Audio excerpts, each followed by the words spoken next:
Hello everyone. तो कैसे हैं आप लोग सब। अ, हम आज बात करेंगे मार्केट आउटलुक के ऊपर। 2025 में क्या लगता है, क्या पॉसिबिलिटीज़ हैं आगे मार्केट आउटलुक की। यहाँ से कहाँ जा सकता है शेयर मार्केट या फिर बॉन्ड मार्केट या फिर इंडियन इकोनॉमी। तो I have created few pointers and हम लोग इन पॉइंटर्स को डिस्कस करेंगे और आगे कोशिश करेंगे कि हम सबकी फिनेंस जर्नी आगे अच्छे से कंटिन्यू हो, हम सब साथ में ग्रो कर सकें। हम करेंटली अगर देखें तो Indian economic conditions are good. अगर इंडियन इकोनॉमी की बात की जाए तो सारा डेटा अच्छा आ रहा है। जीडीपी डेटा अच्छा है, फिजिकल डेफिसिट का डेटा अच्छा है और हमारी गवर्नमेंट अच्छा एक्सपेंडिचर उसमें खर्चा कर रही है। अगर हम देखें तो 50 लाख करोड़ का बजट पास हुआ है, तो वो सब पैसा इंडियन इकोनॉमी में ही आएगा जो जीडीपी को ग्रो करने में हेल्प करेगा, इंडिया को ग्रो करने में हेल्प करेगा।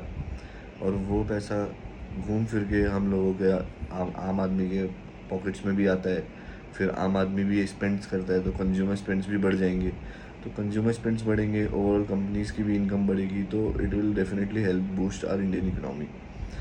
अगर हम मैक्रो फैक्टर्स थोड़े देखें जो बाहर के हैं, जैसे कि इंडिया पाकिस्तान का भी कुछ दिन पहले टेंशन हुआ था, बट उसमें कुछ खास इम्पैक्ट आया नहीं। तो एक दो दिन में ही सॉल्व हो गया और it was very short period. उसके अलावा अगर हम दूसरा देखें तो इसराइल ईरान का चल रहा है। इसराइल कंटिन्यूसली ईरान पे bombs, missiles and bombs launch कर रहे हैं और उसके चलते यूएस भी उसमें थोड़ा थोड़ा इन्वॉल्व हो गया है। बट ये इशू काफ़ी पुराना इशू है।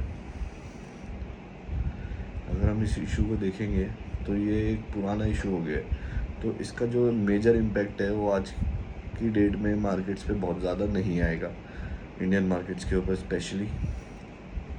इसके अलावा यूएस और चाइना की टैरिफ वॉर चल रही है, वो भी काफ़ी टाइम से चल रही है। उसका भी डायरेक्ट इम्पैक्ट आ रहा है, चाइनीज़ मार्केट के ऊपर भी आ रहा है और इंडियन मार्केट के ऊपर भी आ रहा है। कुछ कुछ सेक्टर्स ऐसे हैं जो उससे अफेक्ट हो रहे हैं, जो बाहर ज़्यादा एक्सपोर्ट्स करते हैं, या फिर स्टील सेक्टर हो गया, वो उससे इम्पैक्ट हो रहा है। उसके अलावा हम देखेंगे तो चाइना और ताइवान की नई टेंशन स्टार्ट हो सकती है इन फ्यूचर। उसमें भी एक नया पॉलिटिकल इशू बनाया जा सकता है। उसका भी इम्पैक्ट इंडियन मार्केट्स पे कितना आएगा ये अभी हम बोल नहीं सकते। लेकिन इस चीज़ से एक एक बात बिल्कुल साफ़ हो गई है, और वो एक बात साफ़ ये है कि इंडियन इकोनॉमी इंडियन मार्केट्स को ग्रो करने में हेल्प करेगी। और ये वॉर लाइक सिचुएशन होती है, टेंशन अराइज होती हैं, तो हमें पता है gold market and gold, basically gold rates sky rocket हो जाते हैं। स्काई रॉकेट होने का मतलब यहाँ से है कि हमेशा अपने सबसे ऊपर के प्राइस पे चले जाते हैं। जैसे कि हम अभी देखेंगे तो गोल्ड अपने ऑल टाइम हाई पे है, जो कि 1,02,700 कुछ है। तो 1,02,000 भी एक काफ़ी ज़्यादा प्राइस है गोल्ड का, जो कि पास्ट फ्यू मंथ्स में किसी ने सोचा नहीं था कि यहाँ तक चला जाएगा। पर मेरा इसमें मानना ये है कि गोल्ड एक ऐसा एसेट है जिसे आप महंगा ख़रीदोगे और उसे और महंगा बेचोगे। तो आप ये मत सोचो कि गोल्ड यहाँ से 80-85 आ जाएगा, 75 आ जाएगा। होने के लिए कुछ भी हो सकता है, लेकिन पॉसिबिलिटीज़ कम है, क्योंकि जब तक ये चलता रहेगा, वॉर सिचुएशंस चलती रहेंगी, कंट्रीज़ की टैरिफ वॉर चलती रहेगी, कुछ ना कुछ पॉलिटिकल इश्यूज चलते रहेंगे, तो गोल्ड यहाँ से और इंक्रीज़ ही करेगा। नीचे आने के चांसेस काफ़ी कम हो जाते हैं। इसके अलावा इंडियन इकोनॉमी ही हेल्प कर रही है अभी तक। फॉरेन इन्वेस्टर्स भी बहुत ज़्यादा इन्वेस्ट नहीं कर रहे हैं। पास्ट फ्यू ईयर से हम देख रहे हैं कि वो लोग तो यहाँ से ज़्यादातर अपना पैसा निकाल ही रहे हैं। बट इंडियन इकोनॉमी के अगर हम ड्राइवर्स एंड पिलर्स देखें तो इस टाइम पे गवर्नमेंट स्पेंडिंग है, जो मैंने स्टार्ट ऑफ द वीडियो में बोला। सरकार 50 लाख करोड़ से ज़्यादा खर्च कर रही है एक साल में। और अभी आरबीआई ने इंटरेस्ट रेट्स भी कट कर दिए, जिसकी वजह से बैंक ने एफडी रेट्स कम कर दिए हैं। लेकिन सबसे इम्पॉर्टेंट बात इसमें यह है कि जो लोगों ने लोन लिया हुआ था, house loan, some other loan, उनके भी लोन के इंटरेस्ट रेट्स कम हो गए, जिसकी वजह से उनकी सेविंग्स कुछ बढ़ जाएंगी।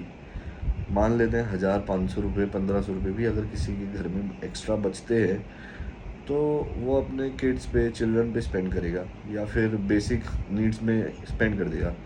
वो ये 1,000 रुपये अलग से अकाउंट में सेव नहीं करेगा। तो वो भी एक रीज़न है जो यहाँ पे मार्केट्स को, इंडियन इकोनॉमी को एक बूस्ट दे सकती है। रेट कट जो आरबीआई ने किया है, ये डेफिनेटली एक इम्पैक्ट ज़रूर लेके आएगा। इसके अलावा हम देखेंगे रूरल डिमांड थोड़ी बढ़ रही है, कंजम्पशन थोड़ा बढ़ रहा है रूरल एरियाज़ में भी। पैकेज ड्रिंकिंग वाटर हमें मिलने लगा है, सब कुछ मिलने लगा है वहाँ पे भी। तो कहीं ना कहीं तो डिमांड है, तभी तो कंपनीज अपने प्रोडक्ट वहाँ तक पहुँचा रही है। और एक जनरल बात और करें तो जैसे इन्फ्लेशन के बारे में बात कर सकते हैं। इन्फ्लेशन, हर किसी को लग रहा है इन्फ्लेशन 5-6% है, 4 से 6% के बीच रहती है, इतनी ही इन्फ्लेशन है। उसी के बेसिस पे सारी कैलकुलेशंस करते हैं एक्सेल शीट में या कहीं पे भी फिनेंस से रिलेटेड कोई भी कैलकुलेशन होती है, बैंक में इंडेक्सेशन बेनिफिट लगा देख लीजिए, आप कुछ भी देख लीजिए, सब इन्फ्लेशन के उस पर काउंट किया जाता है। बट एक्चुअल जो इन्फ्लेशन हमें फील होती है दैट इज़ अबव 10%। आप मेडिकल हॉस्पिटल्स में बिल्स देखिए, आप मूवी खाने देखने जाते थे, वहाँ पॉपकॉर्न खाते थे, उसमें पॉपकॉर्न के प्राइसेस देखिए, वो लास्ट ईयर से इस ईयर में कितना इंक्रीज़ हुआ है। Basic basic basic pen pencil, बच्चों की कॉपी किताबें, खाने की ब्रेड बटर, इन सब में इन्फ्लेशन 5% 4% नहीं बढ़ी है, इन सब में 10-12% बढ़ी है। स्पेशली मेडिकल सेक्टर में सबसे ज़्यादा इन्फ्लेशन आई है, इंश्योरेंस सेक्टर में सबसे ज़्यादा इन्फ्लेशन आई है। वहाँ पे 10-10 15-15% प्रीमियम्स बढ़ गए एक साल में इंश्योरेंस के। तो इन्फ्लेशन 5% कैसे हुई? तो ये 5% का जो एक नंबर है, किताबी नंबर है। जितना मुझे लगता है इस नंबर से न्यूज़ में दिखाओ चलाओ अच्छा लगता है, लेकिन हमारी जनरल लाइफ में कोई इम्पैक्ट नहीं आ रहा है। हमारी जनरल लाइफ में तो इन्फ्लेशन 10-11% के करीब करीब ग्रो हो रही है, जो हमारे को है। जब रेंट देख लो आप, रेंट के एग्रीमेंट पे 10% इंक्रीज़ लिखा होता है, तो 10% इन्फ्लेशन हो गई, आप इंक्रीज़ करके दे रहे। और रही बात स्टॉक मार्केट में वेल्थ क्रिएट करने की, तो ये 1 दिन 2 दिन 10 दिन में नहीं हो सकता, इट विल टेक टाइम। आप थोड़े पैसे लाके 20-30-50 हज़ार रुपये लाके 1 लाख रुपये लाके आगे इन्वेस्ट करते हैं, टाइम स्पेंड करते हैं, select 10-15-20 companies for to grow. But वो एक तरीके से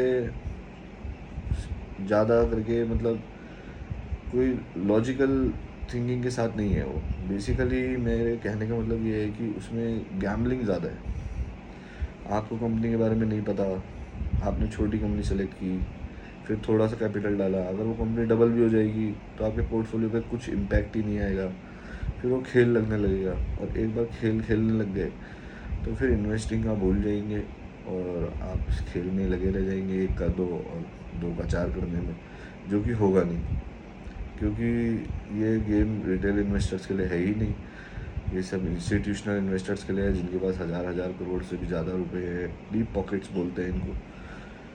तो हमारे आपके लिए तो है प्लेन सिंपल इन्वेस्टिंग। जितना सिंपल रखोगे, जितना सिंपल रखने की कोशिश करेंगे, उतने ज़्यादा चांसेस हैं कि हम ज़्यादा अच्छा ग्रो कर सकें। और 100% चांस है, अगर आप सिंपल तरीके से इन्वेस्टिंग करोगे तो आप किसी भी म्यूचुअल फंड इन्वेस्टर को या फिर किसी भी कंपनी को या किसी भी इंडेक्स को एज़ कम्पेरेटिवली आराम से बीट करते हुए 12-15% को आप आराम से बीट करोगे, अगर आप चीज़ों को सिंपल रखोगे। और सिंपल रखने का मतलब क्या है? जो आपके आसपास है चारों ओर, आप उसे देखो क्या है, क्या बिक रहा है। मैगी है, बिक रही है आज भी, हम भी खाते थे बचपन में, छोटे बच्चे हैं आज भी क्रेजी है मैगी खाने के लिए। 10 रुपये का पैकेट आता था, 5 रुपये का आता था, 10 रुपये का हो गया। कंपनी प्रॉफिट कर रही है, कंपनी का बिजनेस आने वाले 10 साल तक भी दिख रहा है। नेस्ले कंपनी है, हमें सबको पता है, लेकिन आप उस कंपनी में कोई इन्वेस्ट करने तैयार ही नहीं है। रिटेल इन्वेस्टर कर भी रहे हैं तो 1-2 स्टॉक, 5 स्टॉक, आप उस कंपनी में एक अच्छा अमाउंट लगा सकते हो। ये सिर्फ एक रिकमेंडेशन है, आपकी ड्यू डिलीजेंस आपको खुद करनी है, और मेरी कोई रिकमेंडेशन बाय या सेल की नहीं है। ये सिर्फ एक एग्जांपल है जो कि मैं प्रोवाइड कर रहा हूँ। Nestle is just a name that I have given. मैं चाहता नहीं था वीडियो में भी नाम लेना, बट आ गया आप गलती से, तो ये कोई रिकमेंडेशन तो नहीं है। ऐसी हज़ारों कंपनीज हैं, निफ्टी 50 का पार्ट है नेस्ले, ब्रिटानिया एफएमसीजी में आती हैं। इसके अलावा रिलायंस है, टीसीएस है, बहुत सारी कंपनीज है।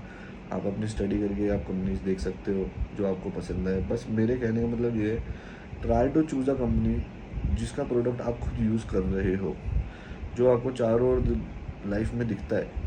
किसी केमिकल सेक्टर में चले जाते हैं, कौन सी कंपनी है, क्या केमिकल बना रही है, किसे बेच रही है, कहाँ भेज रही है, हमें कुछ पता नहीं होता, फिर भी हम लगे हैं उस कंपनी में पैसा बनाने के पीछे, बन जाएगा। आपकी एंट्री एग्जिट हो सकती है कि हो जाए, पर हर बार होगी ये इसकी कोई गारंटी नहीं। हमेशा होता रहेगा, कंपनी कब तक चलेगी, पैसा 1000 गुना कर सकती है, नहीं कर सकती, इसे ये इसकी कोई गारंटी नहीं। जो बड़ी कंपनीज हैं ये आपको कंसिस्टेंटली रिटर्न्स देती रहेंगी, थोड़ा थोड़ा डिविडेंड देती रहेंगी, और आपका एक इन्वेस्टिंग का अच्छा तरीका बन जाएगा। आने वाले वीडियोस में मैं बॉन्ड से रिलेटेड बहुत सारी बातें करूँगा। उसके अलावा बहुत सारे स्कीम्स होती हैं, डिफरेंट डिफरेंट एफडीज़ के स्टाइल्स हैं। आप एफडी में 10% तक 9.5% तक कमा सकते हो आराम से, जो कि एकदम सिक्योर है आरबीआई से। देन बॉन्ड्स हैं, बहुत अच्छे अच्छे बॉन्ड्स होते हैं जिसमें आप 12-15% तक कर सकते हो। फिर बॉन्ड से आपको मंथली इनकम भी जनरेट होती रहती है, कैश फ्लो बन जाता है, उस कैश फ्लो को आप एसआईपी में लगा सकते हो। सो बहुत सारी चीज़ें हैं जिसको मैं आगे डिस्कस करूँगा, and I will continue making videos further. And हम लोग सब एक दूसरे की हेल्प करेंगे to learn and grow more ahead in our life, by investing, by knowing our country more, by seeing what is happening around us, and just this. Let's end this video. It's already been 11 minutes now. So okay, thank you everyone. See you again.